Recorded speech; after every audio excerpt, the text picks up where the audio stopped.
नमस्कार, स्वागत है आप सभी को हमारे इस साइंस टॉनिक यूट्यूब चैनल पर।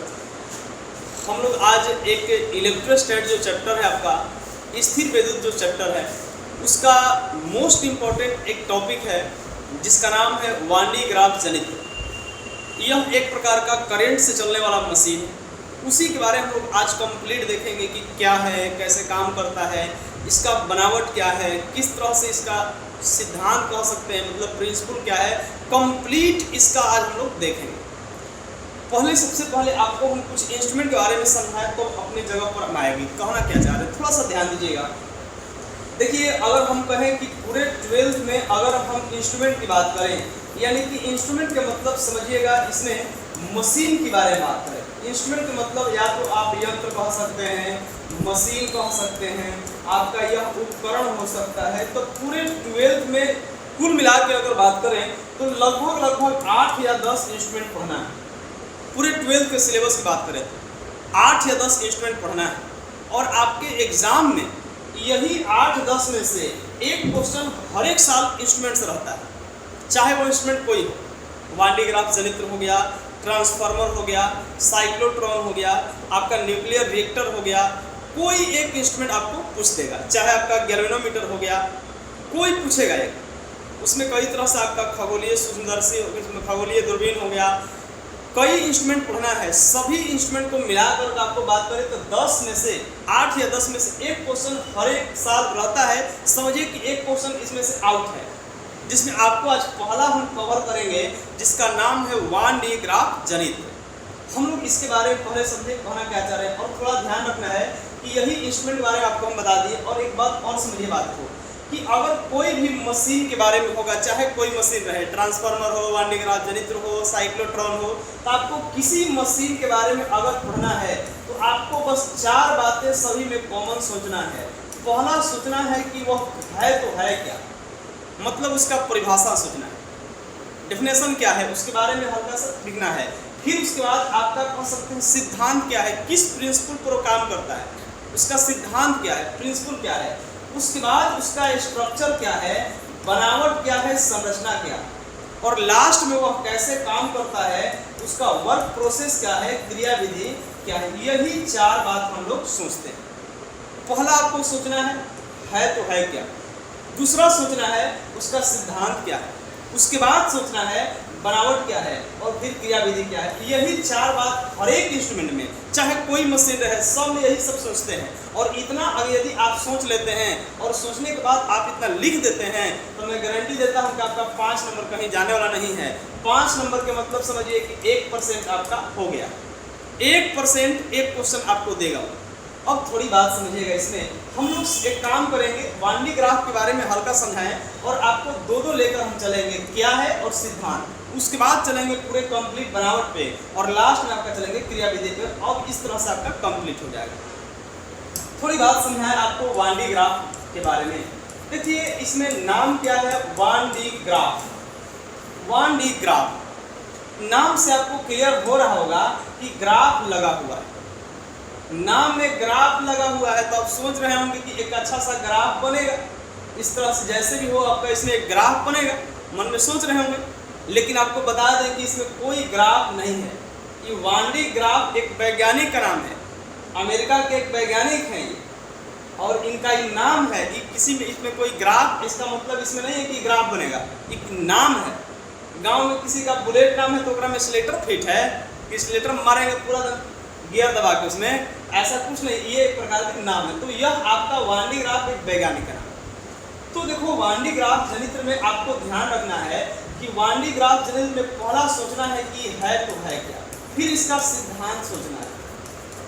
देखिए, वान डी ग्राफ जनित्र के बारे में पहला बात सोचना है कि यह एक ऐसा मशीन है कि इससे हम लोग उच्च वोल्टता प्राप्त करते हैं। उच्च वोल्टता के मतलब क्या है, हाई वोल्टेज, बहुत हाई वोल्टेज हम लोग प्राप्त करते हैं। यानी कि लगभग 10 से लेके 15 लाख वोल्टेज इससे हमें मिलता है। यह एक ऐसा मशीन है और यह मशीन जो है करंट से चलने वाला है। और जो मशीन करंट से चलेगा उसको हम लोग विद्युतीय उपकरण कहते हैं, इलेक्ट्रिकल इंस्ट्रूमेंट कहते हैं। जो मशीन करंट से चलेगा उसको विद्युतीय उपकरण कहते हैं। और इससे हमें उच्च वोल्टता मिलता है।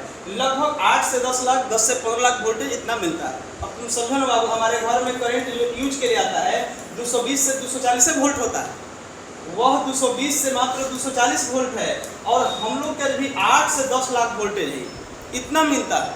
और 220 और 240 के संपर्क में कभी आते हैं तो महसूस होता है कि 220 के मतलब क्या है। आपको महसूस हो रहा होगा कि अगर गलती से 220 के संपर्क में आ गए तो यह तो आपको इसमें देख रहे हैं कि 200 यहाँ 10 से 15 लाख वोल्ट, ये कितना हाई वोल्टेज है। और इसका यूज हम लोग के दैनिक जीवन में कोई इसका यूज नहीं है, हम लोग इसके दैनिक जीवन का कोई यूज नहीं है। इसका यूज कहीं कहीं आपका है, जो बड़े बड़े शहरों में कई ऐसे मशीन हैं जो हाई वोल्टेज पर शुरू होते हैं, बहुत सारे ऐसे मशीन हैं। कंपनी में कई ऐसे मशीन हैं, कई प्रोडक्ट को प्रोड्यूस करने वाले कई मशीन हैं जो हाई वोल्टेज पे 10 लाख पे, 8 लाख पे, 6 लाख पे शुरू होते हैं।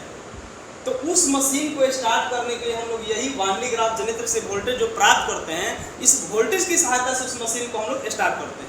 और पूरे देश की बात करें, हमारे देश में पूरे इंडिया में लगभग 1 या 2 जगह ये मशीन है, बाकी कहीं नहीं। जो बड़े बड़े शहर, मुंबई हो गया, दिल्ली हो गया, तो इस सब शहरों में कहीं कहीं लगा हुआ है, सब जगह इंस्ट्रूमेंट यह मशीन नहीं, क्योंकि इससे हमें उच्च वोल्टता मिलता है। परिभाषा आपको यहीं से हो जाएगा कि यह कह सकते हैं कि वैसा विद्युतीय उपकरण जिसकी सहायता से उच्च वोल्टता की प्राप्ति होती है उसे वांडी ग्राफ जनित्र कहते हैं। आपको हम लिखते चले तो बढ़िया रहेगा, थोड़ा सा ध्यान दीजिएगा। हम लोग सोचेंगे कि आखिर क्या है, पहला सोच रहे हैं तो इसका परिभाषा हम लोग लिखेंगे वैसा विद्युतीय उपकरण। थोड़ा ध्यान दीजिएगा, आप इसमें लिख लीजिए वैसा विद्युतीय उपकरण, वैसा विद्युतीय उपकरण जिसकी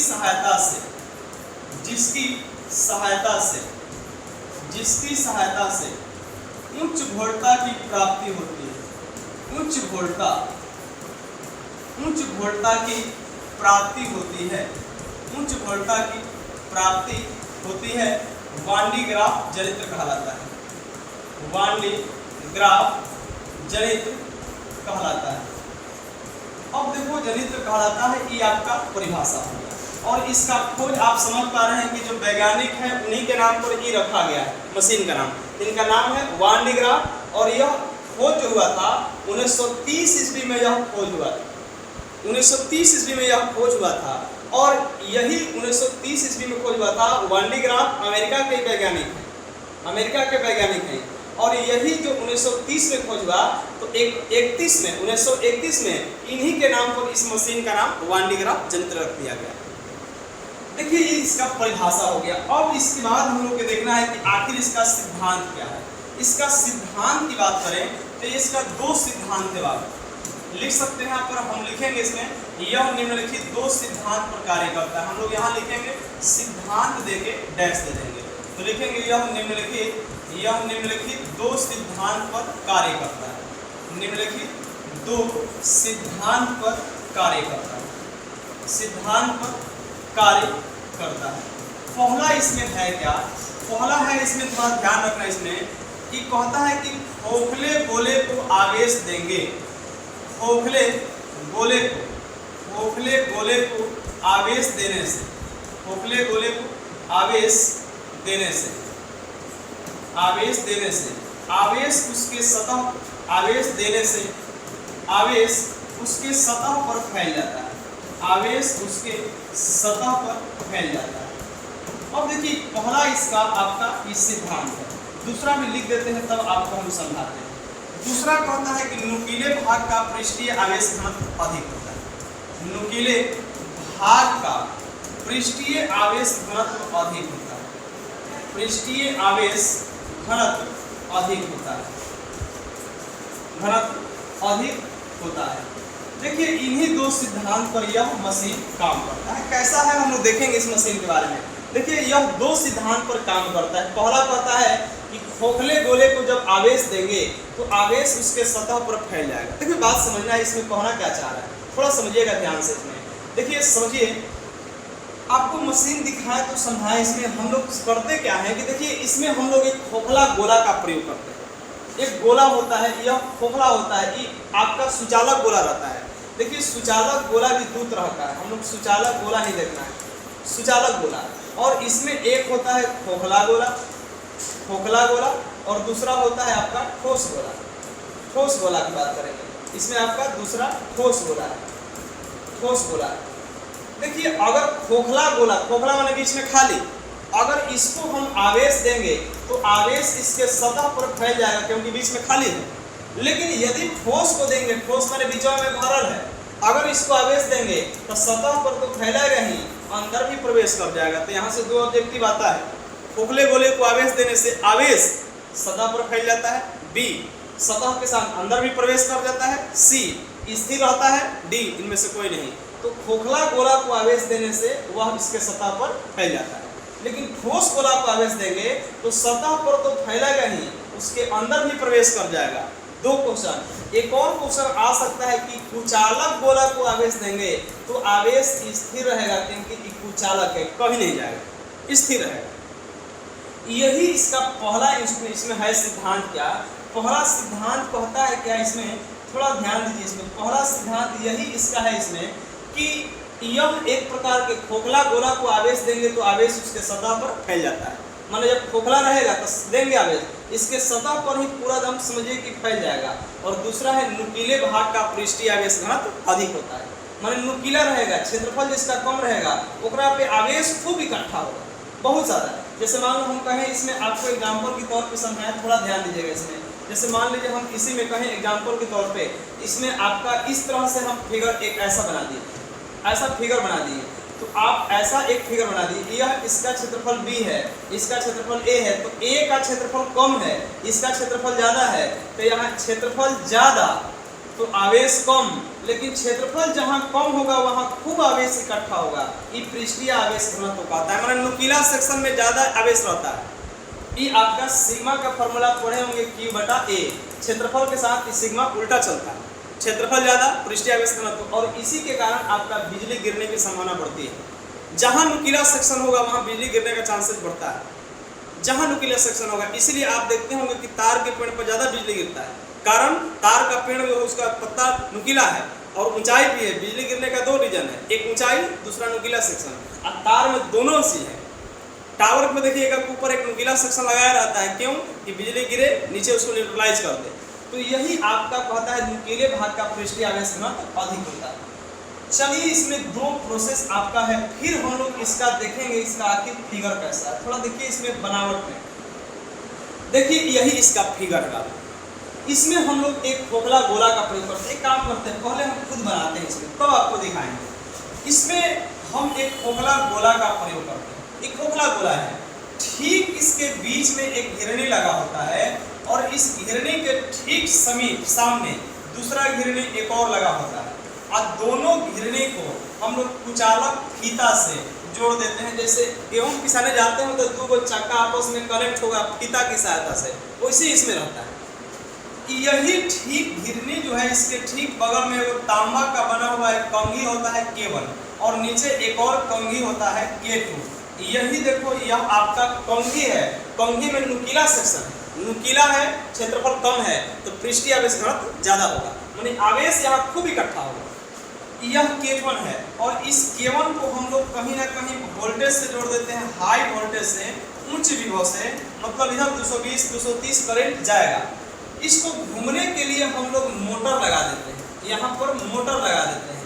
और यही खोखला गोला कहीं ना कहीं आपको इसको खड़ा करने के लिए स्टैंड लगा देते हैं। ये स्टैंड है कि खोखला गोला खड़ा हो सके, दोनों तरफ स्टैंड लगा दिए, बस हो गया। यही इसका फिगर है। आप पूरे को हम लोग कुचालक स्टैंड में बंद कर देते हैं, इसका फिगर हो गया। सेम प्रोसेस आपको ध्यान रखना है। देखिए इसका फिगर हम लिखे हुए हैं, यहाँ देखिए एक खोखला गोला का प्रयोग किए हैं।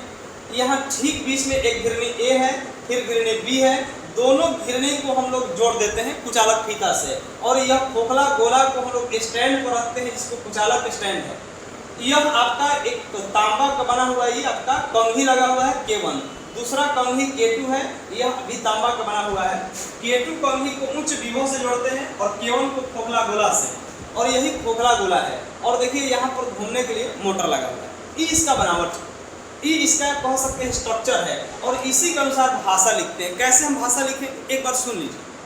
कहेंगे क्या, वांडी ग्राफ जनित्र में खोखले गोले का प्रयोग करते हैं।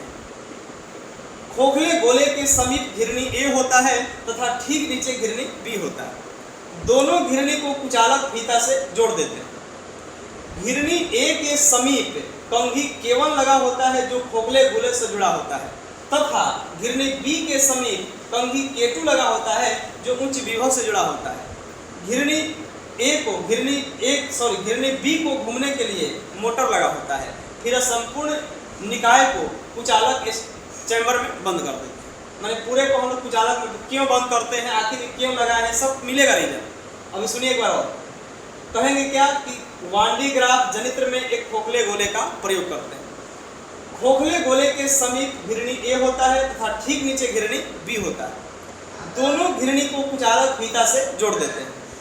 घिरनी ए के समीप तांबा का बना हुआ कंघी केवल होता है जो खोखले गोले से जुड़ा होता है, तथा घिरनी बी के समीप कंघी केतु होता है जो उच्च विभव से जुड़ा होता है। दोनों घिरनी बी को मोटर से जोड़ देते हैं। इतनी बात को आपको लिखना है। ये आपका फिगर है, आप स्क्रीनशॉट कर सकते हैं। देखिए सेम प्रोसेस हम भाषा लिखे हुए हैं। अगला देखिए इसमें भाषा लिखे हुए हैं। आप देखिए भाषा को, ठीक वही भाषा है बाबू। कह रहा है क्या कि वान डी ग्राफ चरित्र में, अब थोड़ा ध्यान दीजिए इसमें, भाषा को थोड़ा समझिएगा। इसमें आप भाषा को समझिए। कह रहा है कि वान डी ग्राफ चरित्र में खोखला गोला का प्रयोग करते हैं। यहाँ गोला आपका है, यहाँ मिस्टेक लिखा गया है, गोला है, जिसे कुचालक स्टैंड पर खड़ा कर देते हैं। आप देखे थे कि यहाँ कुचालक स्टैंड पर रखा हुआ है। आप देखिए कुचालक स्टैंड पर रखा हुआ है। अब कुचालक स्टैंड पर रख देते हैं। फिर क्या कह रहा है, खोखला गोला के समीप घिरनी ए होता है तथा ठीक नीचे घिरनी बी होता है। दोनों घिरनी को कुचालक फीता से जोड़ देते हैं, जो जोड़े थे आपको।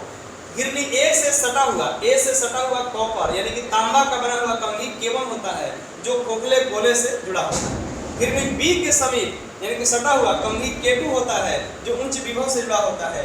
घिरनी बी को घूमने के लिए मोटर लगा होता है और पूरे संपूर्ण निकाय को कुचालक चैम्बर में बंद कर देते हैं। ये आपका एक भाषा हो गया, लिखवा चुके हैं। आप इस फिगर को देखिए, इसी के अनुसार लिखे हुए हैं। देखिए बात समझना आपको कि काम कैसे करता है, थोड़ा एक फिगर समझिएगा। देखिए समझना, थोड़ा ध्यान दीजिएगा ठीक से। एक प्रैक्टिकल देख लीजिए तो समझ में आपको आ जाएगा। थोड़ा ध्यान दीजिएगा, समझिएगा ठीक से इसमें कैसे काम करता है बात समझिएगा। थोड़ा बस 5 मिनट सुनिएगा इसमें। देखिए आपके सामने हम एक वीडियो लेकर आए हैं, सिंपल आपका है, इसमें देख लीजिए। चलिए देखा जाए।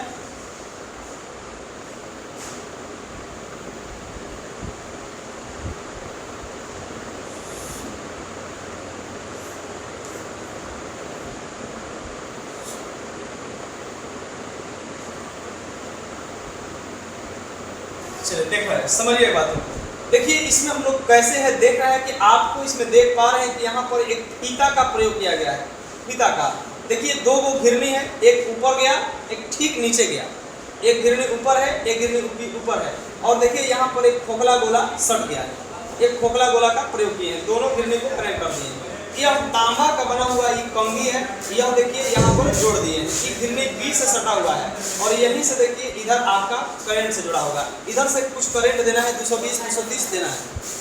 फिर उसके बाद देख पा रहे हैं कि यहाँ उच्च विभव से जुड़ा हुआ है। यही आपका कंघी केतु है। ठीक ऊपर आप देख पा रहे हैं कि यहाँ से देखो कि यह कंघी केवन है, यह आपका कंघी केवन है।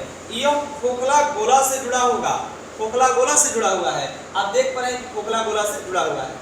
ये मोटर्स, इसको घिरनी बी को चलने के लिए यहाँ पर मोटर लगा हुआ है। आप देखेंगे कि यहाँ से धीरे धीरे चलना शुरू हो जाएगा। चल दिया, देख लीजिए चल रहा है, शुरू हो चलना, और ये चलने लगा तो धीरे धीरे पूरा ऊपर वाला भी घिरनी चलने लगा। यहाँ से आप देखिएगा कि करंट जो देंगे हम, यहाँ 220 230 देते हैं तो यहाँ से आवेश निकल रहा है, आवेश निकल रहा है और यहाँ फीता पर आ गया और मोटर चलने के कारण सब आवेश धीरे धीरे ऊपर जा रहा है। धीरे धीरे देखिए ऊपर जा रहा है, यह ऊपर जाने लगा, धीरे धीरे यह ऊपर जा रहा है ऊपर, और देखिए यही इसको धीरे इसको खींच रहा है। सभी आवेश को खींच कर गोला को दे रहा है। देखिए धीरे धीरे आप देख पा रहे हैं कि गोला पर आवेश बढ़ते जा रहा है। इतना वोल्टेज बढ़ जाएगा कि 8 से 10 लाख 15 लाख वोल्टेज मिलता है।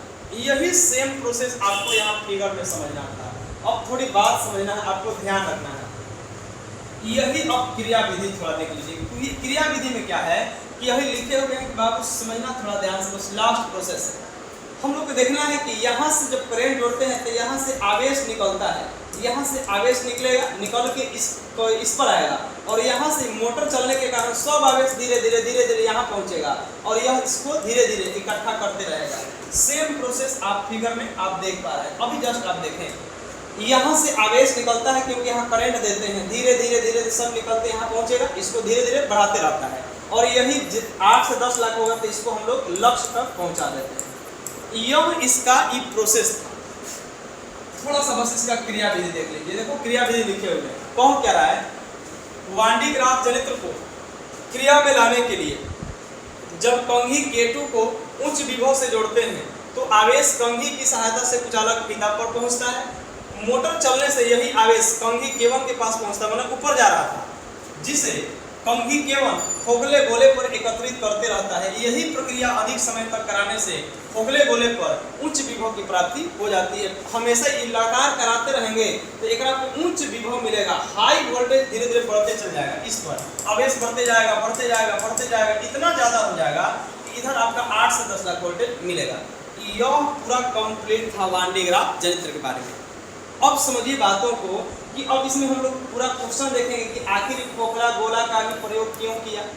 इसके बाद क्वेश्चन आएगा कि कुचालक फीता का प्रयोग क्यों किया, कंघी K1 कंघी पतला नुकीला सेक्शन क्यों किया, सब रीजन है। हम मोटर क्यों लगाए हैं, फिर आखिर यहाँ पर कुचालक स्टैंड ही क्यों लगाए हैं, सब क्वेश्चन नेक्स्ट वीडियो में आपको कंप्लीट हम एक बार और चलेंगे।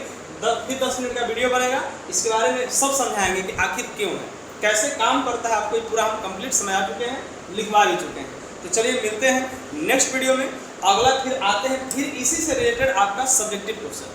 तब इसके बाद हम लोग कुछ और क्वेश्चन देखेंगे धीरे धीरे, जो भी मोस्ट इंपॉर्टेंट टॉपिक होगा उसको हम लोग धीरे धीरे पढ़ते चलेंगे। तो चलिए मिलते हैं नेक्स्ट वीडियो में। थैंक यू, धन्यवाद, बेस्ट ऑफ लक।